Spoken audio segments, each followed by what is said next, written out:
자, 친구들 안녕하세요. 자, 오늘 말씀 같이 한번 읽어보겠습니다. 시작. 너희가 만일 성령의 인도하시는 바가 되면 율법 아래에 있지 아니하리라. 갈라디아서 5장 18절 말씀. 아멘. 자, 오늘 말씀. 자, 함께 읽어볼까요? 시작. 성령님을 따라 살아요. 우리 성령님을 따라 살아야 된대요. 우리 성령님 어떻게 따라 살아야 되는지 함께 오늘 말씀 나눠볼게요. 자, 자, 바울은요, 많은 사람에게 기쁜 소식을 전하는 그런 사람이었어요. 그런데 갈라디아 소식을 들은 이 바울은요, 속상한 마음이 들었어요. 왜 속상한 마음이 들었을까요? 그 소식은요, 어떤 소식이었냐? 갈라디아에 예수님만 믿어야만 구원을 얻는다. 이런 복음이 아니라 다른 복음을 전하는 사람이 있었대요. 어떤 복음이냐? 야, 너네들 율법대로 살지 않으면은 할례하지 않으면은 음식 가려서 먹지 않으면은 구원받지 못해. 천국까지 못한다고. 이렇게 다른 복음을 전하는 사람이 있었어요. 그래서 갈라디아 사람들은요, 혼란스러워했어요. 바울의 말을 따라야 되냐? 이들의 말이 맞는 것 같기도 한데 착하게 살아야 되는 거 아니야? 그래야지 구원받는 거 아니야? 이렇게 혼란스러워했어요. 그래서 바울은요, 걱정이 돼서 편지를 써야겠다 라고 해서 편지를 쓰기 시작했어요. 자, 뭐라고 편지를 썼냐? 여러분, 우리는 오직 부활하신 예수님만 믿음으로써 구원받습니다. 여러분은 부활하신 예수님을 믿는 그리스도인입니다. 라고 이렇게 얘기했어요. 자, 여러분, 예수님을 믿는 그리스도인은요, 어떤 열매를 맺어야 되냐? 성령을 따라 사는 성령의 열매를 맺으면서 살아가야 돼요. 바울은요, 성령을 따라 성령의 열매를 맺으며 살아가라는 그런 부탁의 말도요, 함께 썼어요. 우리 친구들 그러면요, 성령의 열매가 뭘까요? 성령 열매. 자, 바울의 편지를 한번 읽어볼까요? 자, 뭐라고 썼는지 우리 부모님들께서 함께 읽어주시겠습니다. 시작. 과 화평과 오래 참음과 자비와 양선과 충성과 온유와 절제이니 이 같은 것을 금지할 법이 없느니라. 아멘. 자, 우리 성령의 9가지 열매 함께 읽어볼게요. 자, 성령의 9가지 열매 첫 번째, 우리 사랑. 사랑의 열매를 맺기 위해서 꼭 필요한 것은 예수님께서 몸소 우리에게 보여주신 사랑. 그래, 이웃 사랑. 하나님 사랑이에요. 두 번째는요, 희락. 희락은요, 뭐냐면요, 기쁨이에요. 예수님 안에서만 얻을 수 있는 참된 기쁨. 예수님과 함께 찬양하고 즐거워하는 것. 우리 친구들 희락 잘하고 있죠? 아까 즐겁게 찬양했잖아요. 맞죠? 자, 다음에는 뭐가 있냐? 화평이에요. 자, 화평은요, 하나님과 화목하게 지내는 거예요. 예수님의 자기 십자가를 통해서 우리에게 주셨기 때문에 우리도요, 다른 사람들과 화평하게 지내야 된다. 이 얘기예요. 자, 그 다음에는 뭐냐? 오래 참음. 자, 오래 참음은요, 꾹 참는 거예요. 억울해도 속상해도 화내지 않고 기도하면서 끝까지 참아내는 거예요. 그 다음에 뭐예요? 자비. 자비는 뭐냐? 다른 사람에게 필요한 것을 친절하게 베푸는 거예요. 나를 속상하게 하는 친구일지라도 용서하고 친절하게 대하는 거예요. 다음에 뭐가 있냐? 양선. 자, 양선은 뭐냐? 하나님 앞에서 겉과 속이 똑같이 착한 거예요. 누구에게는 착하고 누구에게는 나쁘고 이러지 말라는 거죠. 자, 착한 마음에서 시작된 착한 행동으로 다른 사람을 대한다. 이게 바로 뭐다? 양선. 자, 그 다음엔 뭐냐? 충성. 충성은 뭐냐? 해야 될 옳은 일에 대해서 최선을 다하는 거예요. 하나님 말씀대로 순종하면서 열심히 사는 것이 뭐다? 충성이에요. 그 다음에는 뭐냐? 온유. 자, 온유는요, 부드러운 마음이에요. 말도 이쁘게 하고 짜증내거나 화내지 않아요. 우리 친구들 말 이쁘게 하고 있나요? 나쁜 말 안 하고 있나요? 나 이쁜 말만 한다 손. 아, 역시. 와, 우리 테리, 지호, 다미, 설리, 또 누구 있어? 또 누구? 또 강우? 강우. 아, 역시 채윤이. 자, 우리 모두가 우리 우리 모두가 어떻게 해요? 예쁠 만만 하는 거예요. 자, 정말로 하나요, 우리 부모님들? 우리 진실의 방거 이러고. 자, 전 목사님은 믿고 있습니다. 자, 자, 절제. 그 다음에는 뭐냐? 절제. 절제는요, 성령의 다른 열매들을 건강하고 균형 있게 하는데 꼭 필요한 열매예요. 내가 하고 싶은 대로 하지 않고 내가 할 일을 하도록 나를 조절하는 거예요. 하기 싫은 것들을 잘 참아내서 해내고, 그리고 많이 하고 싶은 것도 그만하는 게 바로 절제라는 거예요. 자, 바울의 편지를 받은 갈라디아 그리스도인들은요, 부활하신 예수님을 믿는 믿음으로 구원받는다는 것을 확실하게 알기 원했어요. 그래서 바울이 부탁한 대로 성령님과 매일매일 성령의 열매를 맺어가기를 바랬어요. 자, 친구들, 바울의 편지는요, 예수님을 믿는 우리 친구들에게도 슝 보내주신 하나님의 말씀 편지예요. 자, 부활하신 예수님을 믿고 성령님과 함께 살아가는 게, 그런 사람들은요, 매일매일 어떻게 해요? 성령의 열매를 맺으면서 살아가야 돼요. 그럼 어떻게 매일매일 성령의 열매를 맺을 수 있을까요? 하나님을 기쁘시게 할 때 우리는요, 성령의 열매를 맺을 수 있는 거예요. 하나님을 기쁘시게 하는 가장 중요한 것은 하나님을 예배하고 하나님을 찬양하는 거예요. 우리가 하나님을 예배하고 찬양할 때 하나님은 가장 기뻐하세요. 자, 또 우리 하나님을 기쁘시게 하기 위해서는 내가 내 마음대로가 아니라 하나님 뜻대로 살도록 성령님께 도움을 구해야 되는 거예요. 자, 성령님, 내 마음대로 하지 않고 하나님 기뻐하신 뜻대로 살고 싶어요. 하나님 뜻대로 살아가면서 성령의 열매를 맺고 싶어요. 저 도와주세요, 하나님. 이렇게 기도하면요, 우리 안에 있는 성령님께서 매일매일 성령의 열매를 맺으면서 살아가게끔 할 거예요. 우리 친구들 매일 기도하고 있죠? 우리 지호도 매일 기도하고 있죠? 다 알고 있어요. 기도하고 있는 거. 그래서 기도하면 어떻게 우리 친구들 자동적으로 기도 손 딱 나오잖아요. 맞죠? 우리 지호도 그렇고, 혜리도 그렇고, 설리도 그렇고, 강우도 그렇고, 우리 친구들 요즘 또 아멘 하기 시작했잖아요. 다 이렇게 우리 성령의 열매가 하나하나 우리 친구들에게서 어떻게 해요?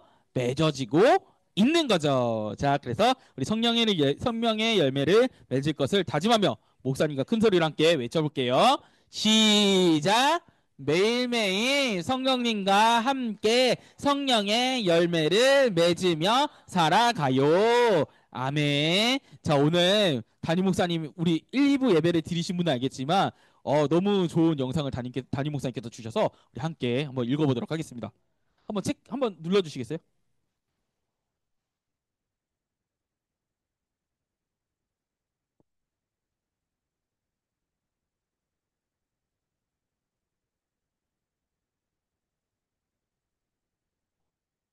하나님은 착해서 온순하고 사랑스럽고 늘 희망에 차 있단다. 반면 다른 늑대는 악해서 화를 잘 내고 질투랑 욕심이 가득하지. 두 늑대는 서로 먹잇감을 차지하려고 이를 갈며 싸우고 있단다. 호기심이 가득 찬 손자는 한참을 생각하더니 할아버지께 물었습니다. 할아버지, 그럼 제 안에도 늑대가 있는 거예요? 둘이 싸우면 누가 이기는데요? 할아버지는 빙그레 웃으며 대답했습니다. 그야 네가 먹이를 주는 놈이지. 그러고는 손자에게 한 가지 이야기를 덧붙여서 말했습니다. 대신 나쁜 늑대라고 굶주리게 놔두지는 말거라. 나쁜 감정을 궁지로 몰아넣기보다는 그것이 무슨 이야기를 하는지 잘 들어주는 것이 마음을 다스리는 데 이롭기 때문이란다. 자, 어떻습니까? 우리는 누구에게 먹이를 주고 있습니까?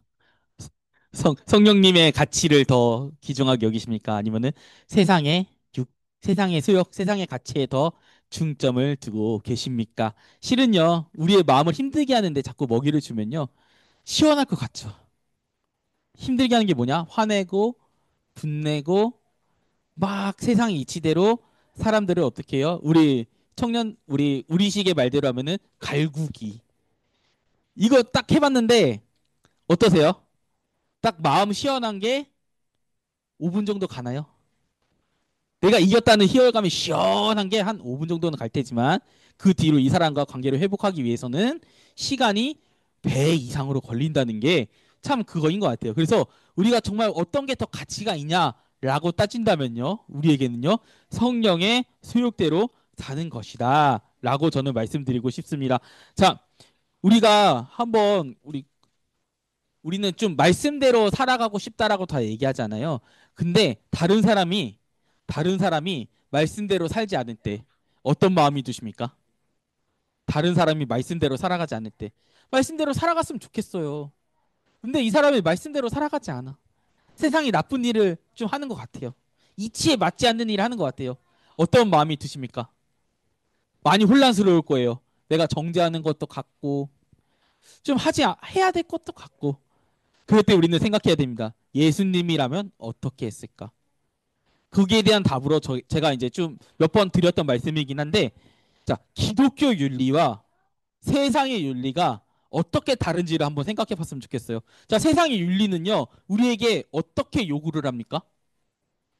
너희가 인간답게 살려면 법을 지켜야 돼. 너희가 인간답게 살려면 도덕을 지켜야 돼. 그렇게 살지 않으면 너희는 인간 이하의 사람이야. 이게 세상이 주는 윤리가 우리에게 강조하는 점입니다. 실제로 이 유교라고 하는 춘추 전국시대에 만들어진 공자가 유교를 창시한 이유도 이거예요. 사람들이 인간답게 살지 않기 때문에 도를 가르쳐야 된다라는 취지에서 유교가 창시가 된 거예요. 그러면 기독교 윤리는 무엇이냐? 예수님께서 우리의 상태를 너무나도 잘 아세요. 죄인인 것도 아시고 그리고 우리가 지키지 못하는 것도 아세요. 그래서 예수님께서 먼저 오셔서 우리에게 보여주십니다. 내가 이렇게 너희를 사랑하고 오래 참고 기다려주고 봐봐 어때? 이거 너에게 유익이 있지 않겠니? 나랑 함께 이거 지켜볼래? 아직 하지 못하겠니? 그럼 내가 너 기다려줄게. 언제까지요? 할 수 있을 때까지. 설리 괜찮니? 그게 바로 예수님께서 우리에게 가르쳐 주신 삶과 가르침입니다. 정말 우리가 성령의 삶을 따르는 예수님의 삶을 우리가 살고 있는가? 남들에게 이야기하기 전에 정죄하기 전에 한번 살펴볼 필요가 있는 것 같습니다. 우리 갈라디아 교회의 상황도 마찬가지였어요. 갈라디아 교회는요 어떤 사람들이 있었냐? 다른 복음을 전하는 자들이 이 복음의 본질을 해치고 있었습니다. 이 다른 복음이란 무엇이냐? 유대교 출신 그리스도인들이 갈라디아 교회에 와서 어떤 것을 요구하냐? 너희들 율법대로 살아야 돼. 할례도 받아야 되고 안식일도 지켜야 되고 너희들 토라에 나온 음식법도 지켜야 돼. 너 이거 지키지 않으면 어떻게 된다? 하나님 나라에 가지 못해. 구원받지 못해. 비난하고 정죄하고 가르쳤습니다.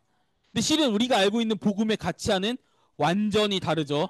자, 복음의 가치는 뭐가 먼저 전제가 되냐?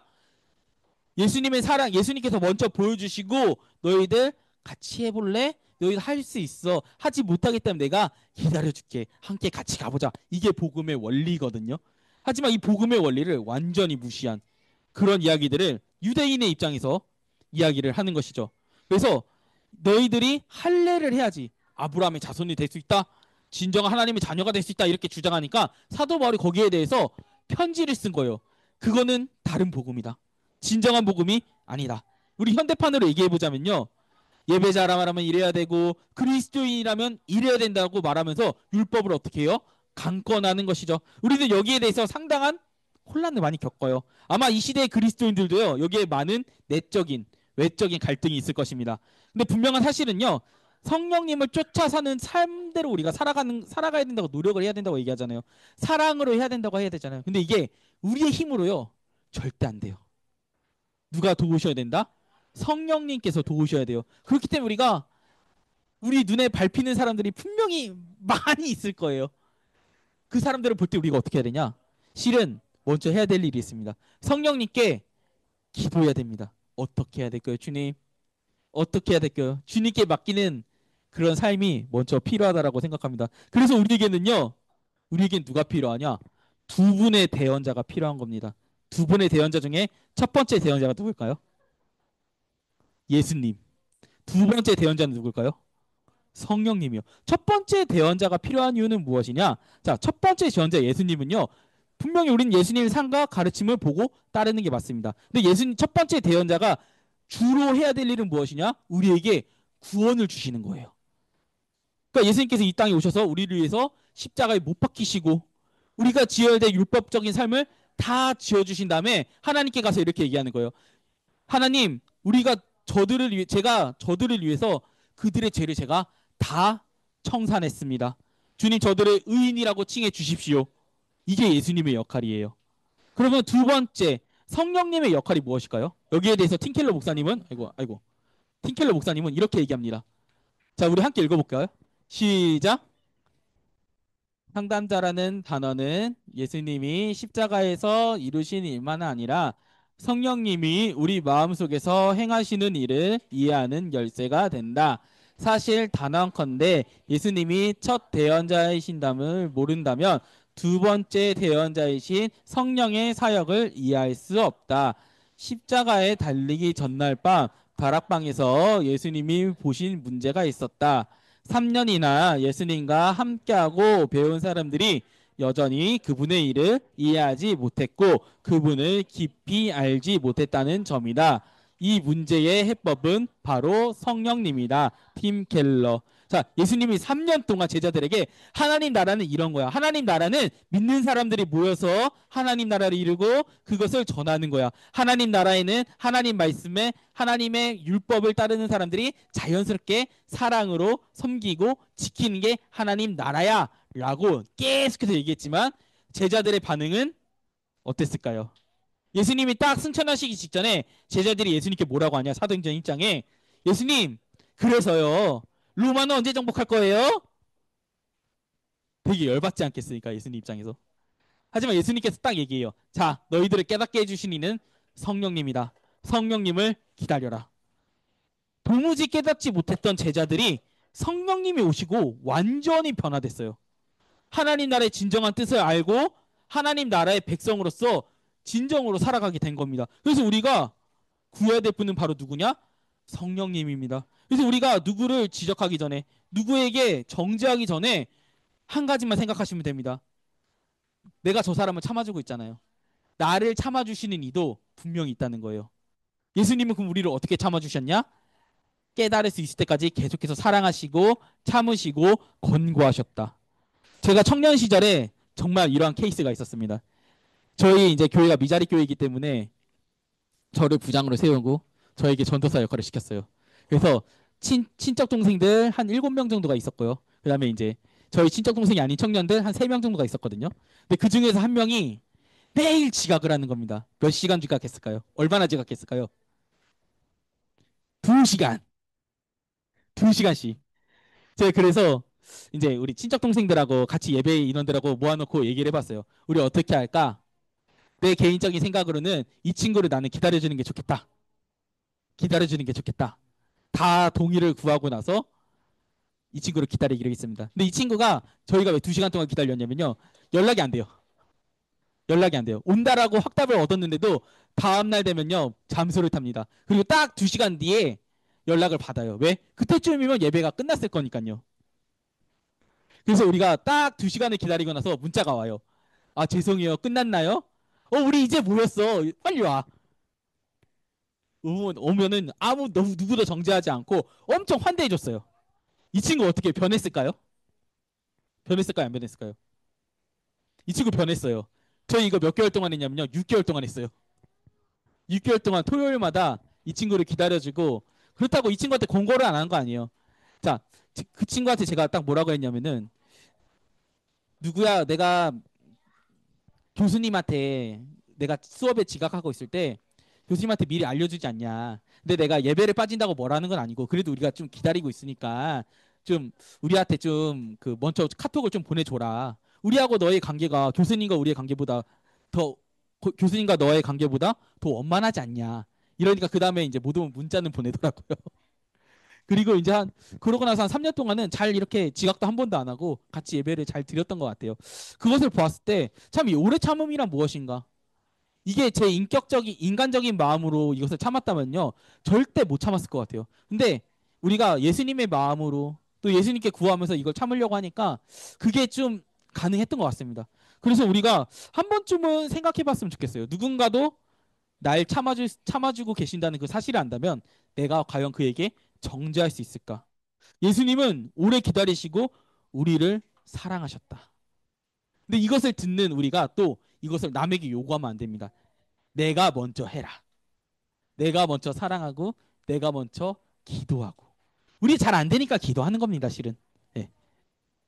그래서 우리가 예수님께서 말하신 진짜 가치 있는 삶이 무엇인지 우리가 한번 생각해 봤으면 좋겠습니다. 진짜 사랑과 인내는요, 할 수 있을 때까지 기다리는 것이다. 이게 정말 진짜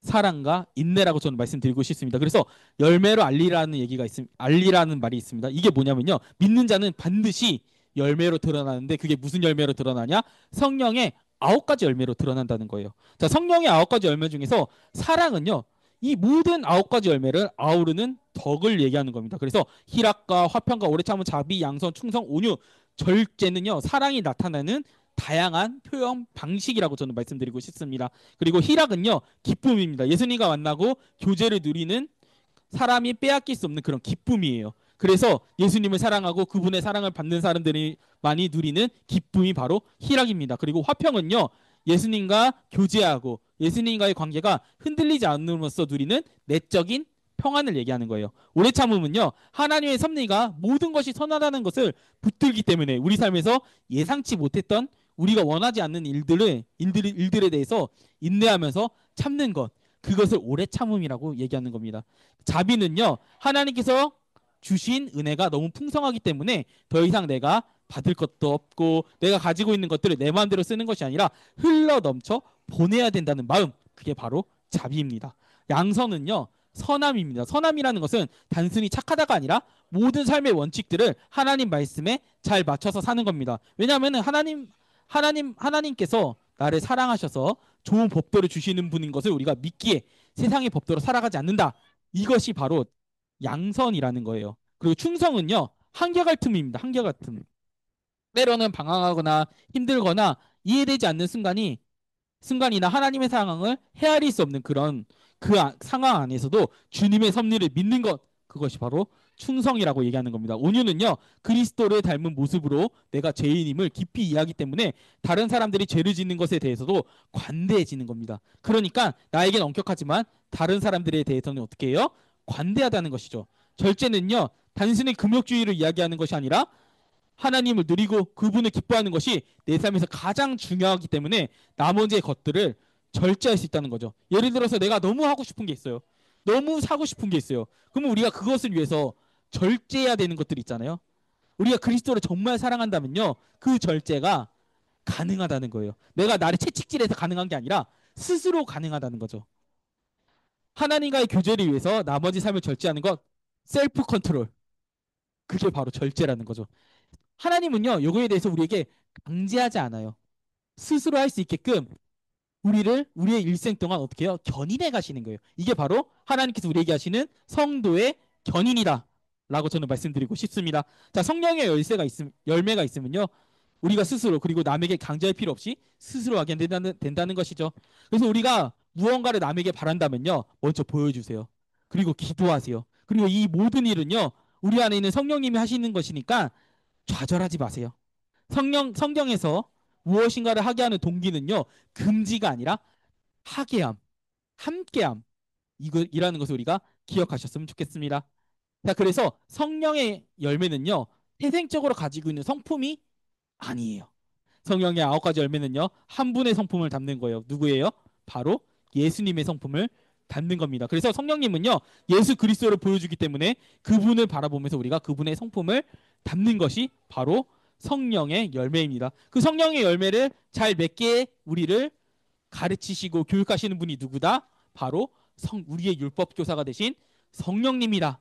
그래서 우리는 성령의 삶을 따라 살아라, 이런 표현이 있는 것입니다. 그래서 우리가 9가지 열매가 실은요, 우리의 잃어버린 형상이라는 거예요. 그럼 우리가 9가지 열매를 맺는 순서는 어떻게 되는 거죠? 우리가 우리의 형상을 회복하는 거라는 거예요. 자, 그래서 우리 열매 맺은 삶은요, 강요하지 않으십니다. 그리고 아까 제가 말씀드렸듯이 일반 윤리와 기독교 윤리는 동기가 다름을 우리가 알아야 됩니다. 그렇기 때문에 우리는 이 열매들을 어떻게 맺게 하려 하는가, 그리고 어떤 동기에서 나는 신앙생활을 하고 있는가, 그리고 남에게 어떻게 적용시키고 있는가, 모든 것은요, 예수님이 가르쳐 주신 사랑과 인내가, 그리고 성령님의 인도하심이 우리를 그리고 상대방을 변화시킨다는 것을 아시고 우리가 무슨 일이 있을 때 성령님의 인도하심을 따라 살 수 있는 우리 영아부와 우리 부모님들이 되시기를 예수님의 이름으로 축원하겠습니다. 그래서 우리의 모습 속에서 우리 아이들이 변화된다는 것을 그리고 신앙생활에 우리의 신앙생활을 닮아간다는 것을 우리가 아셨으면 좋겠습니다. 우리 함께 기도하겠습니다. 우리 채윤이 기도할까? 엄마한테 가서 기도할까? 자, 어떻게 우리 아이들이 정말 성령의 열매 맺는 삶을 또 우리 가정이 성령의 열매 맺는 삶을 살아갈 수 있게끔 그리고 서로를 용납할 수 있게끔 도와달라고 우리 함께 기도하시겠습니다. 기도하시겠습니다. 하나님 아버지 감사드립니다. 저희들이 너무나도 부족하지만 정말 우리가 성령의 열매 맺는 삶을 살아가고 싶습니다. 주님 그러기 위해서는 정말 우리가 주님께서 가르쳐 주신 그 말씀대로 살아가는 그 사랑의 동기가 필요합니다. 성령님께서 우리를 인도하시고 성령님께서 열매를 맺게 하셔야 됩니다. 주님 하지만 우리의 죄성 때문에 우리의 부족함 때문에 그것이 되지 않습니다. 하지만 그것을 아시기에 우리에게 성령님을 보내주신 것을 우리가 알 수 있습니다. 주님 우리가 더 이상 세상 앞에서 다른 것을 앞에서 흔들리지 않고 주님만 보고 쭉 나아갈 수 있도록 주님 우리 가정과 우리 아이들을 우리를 붙잡아 주시옵소서. 주님 함께 하실 줄 믿습니다. 도와주실 줄 믿습니다. 함께 하실 줄 믿사옵고 감사드리며 거룩하신 우리 주 예수님의 이름으로 기도드립니다. 아멘. 기도하겠습니다.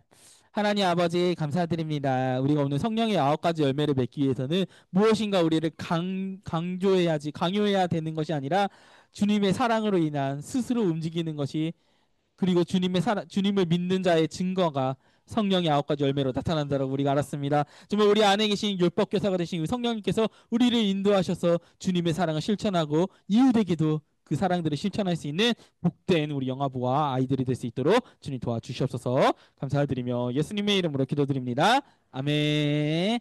하나님 사